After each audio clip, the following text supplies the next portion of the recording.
Street Fighter 6 and Diablo 4 are duking it out for sales supremacy in what is promising to be a stacked month for video games. Released 4 days apart, these games are two of the most anticipated releases of the year and serious candidates for Game of the Year. While they are not likely to cannibalize player bases from one another due to being radically different genres, they overlap as multiplayer and online-centered titles. They are also bound to be supported in the long term.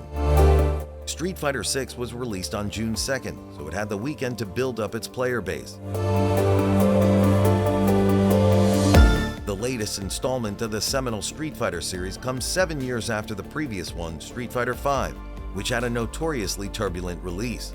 It was criticized for severely lacking content at launch, relying instead on a live service model despite being a full-priced game. While it recovered over time, it left a bad taste in fans' mouths, which might have impacted sales numbers. Despite this, it sold 7 million copies, the most for a single home release for the series. However, it fell short of the amount sold across all Street Fighter 2 and 4 iterations, with 15 million and 10 million copies sold respectively.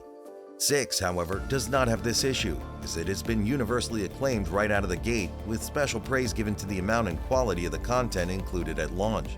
It registered 1 million players on its first weekend, a very promising start and another feather on the cap for developer Capcom, which is having a particularly good year. Diablo 4 was released on June 6th with more caveats than Street Fighter 6. Diablo 3 also had a rocky launch in 2012 due to severe server and copy protection issues, and it also got better over time due to new and improved releases. When all was said and done, Diablo 3 moved 30 million copies. But there's a darker aspect to Diablo 4's release that is overshadowing it. Blizzard Entertainment, the developers of the series and highly regarded games such as StarCraft, Warcraft, and Overwatch, was once seen as one of the top developers in the world. Activision then bought and merged with Blizzard in 2017. It has since fallen from grace. Of the numerous controversies it has been involved in, the most recent ones are the highly contentious release of Overwatch 2 and the reportedly systematic culture of sexual harassment and gender discrimination at its offices, which has led to at least one fatal casualty by suicide.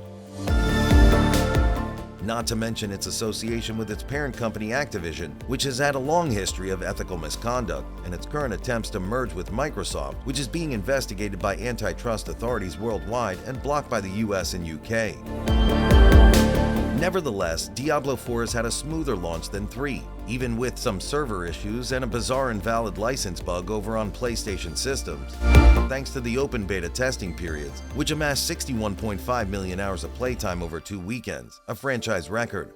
It reported sales in the 9 to 10 million units, surpassing $666 million in sales.